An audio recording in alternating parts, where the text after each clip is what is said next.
ചൂരൽമല മുണ്ടക്കൈ പുനരധിവാസത്തിൽ അതൃപ്തിയുമായി ഒരു വിഭാഗം ദുരന്തബാധിതർ. ഉപഭോക്തൃ ലിസ്റ്റിൽ പേരുൾപ്പെടുത്താത്ത ഉരുൾപൊട്ടൽ ദുരന്തബാധിതർ കളക്ടറെ കണ്ട് പരാതി നൽകും. നാളെ ടൗൺഷിപ്പ് തറക്കല്ലിടൽ നടക്കാനിരിക്കെയാണ് പരാതി. ദീപക് മോഹനുണ്ട് വിവരങ്ങളുമായി. ദീപക്, ഇപ്പോഴും പട്ടികയിൽപ്പെടാത്തവർ നിരവധിയാണോ? എന്താണ് ഇപ്പോൾ അവർ പറയുന്നത്? അവരുടെ പ്രതികരണങ്ങൾ നമുക്ക് ഈ ഘട്ടത്തിൽ നൽകേണ്ടതുണ്ട്.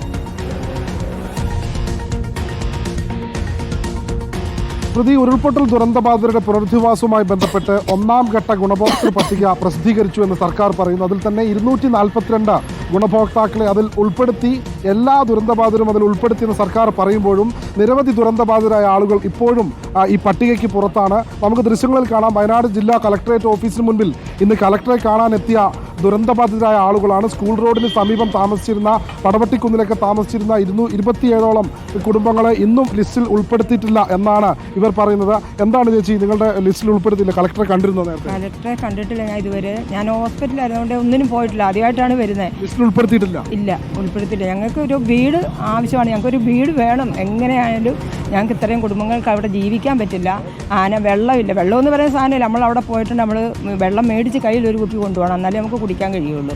അങ്ങനെ ഞങ്ങൾ ഭയങ്കര കഷ്ടമാണ്. ഞങ്ങൾ വീട് പോയില്ല, വീട് പോയിട്ടില്ല. വീടിൻ്റെ അടുക്കള വശം പൊട്ടിപ്പോയിട്ടുണ്ട്. ഇത് വാതിലൊക്കെ. ഇപ്പോൾ അവിടെ താമസിക്കാൻ പറ്റിയ സാഹചര്യമാണോ? അല്ല, ഒരിക്കലും നമുക്ക് കഴിയില്ല അവിടെ നിൽക്കാൻ. നമ്മൾ ആനയുണ്ട്.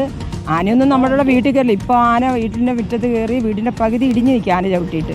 അപ്പോൾ അങ്ങനെയൊക്കെയുള്ളൊരു സിറ്റുവേഷനാണ്. നമുക്ക് ഒരിക്കലും അവിടെ താമസിക്കാൻ പറ്റാത്ത കണ്ടീഷനാണ്. അതാ പറഞ്ഞത്. അവിടെ ഞാനോ എൻ്റെ കെട്ടിയവനും സുഖമില്ലാത്ത ആളാണ്, ഒറ്റപ്പെട്ടാണ്.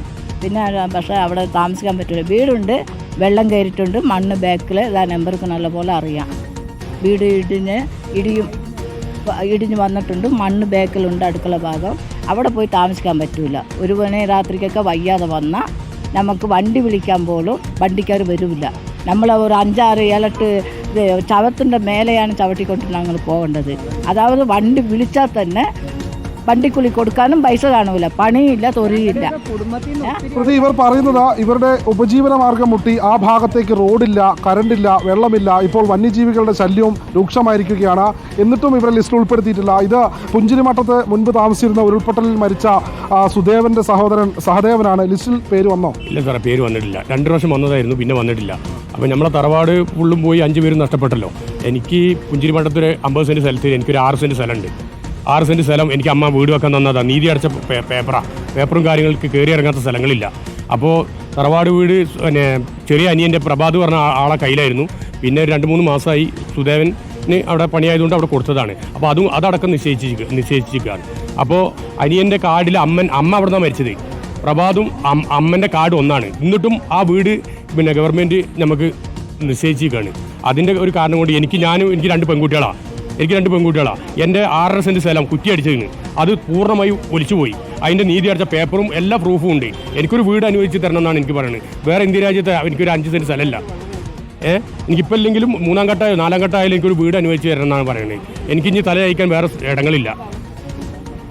ദുരന്തബാധിതരായ ആളുകൾ ഇപ്പോഴും, ഗുണഭോക്താക്കളാവേണ്ട ആളുകൾ ഇപ്പോഴും പടിക്ക് പുറത്താണ്. നാളെ മുഖ്യമന്ത്രിയും പ്രിയങ്ക ഗാന്ധിയും ഒക്കെ എത്തി വലിയ തോതിൽ ചടങ്ങുകളൊക്കെ സംഘടിപ്പിച്ചാണ് എൽസ്റ്റൺ എസ്റ്റേറ്റിൽ തറക്കല്ലിടൽ കർമ്മം നടക്കുന്നത്.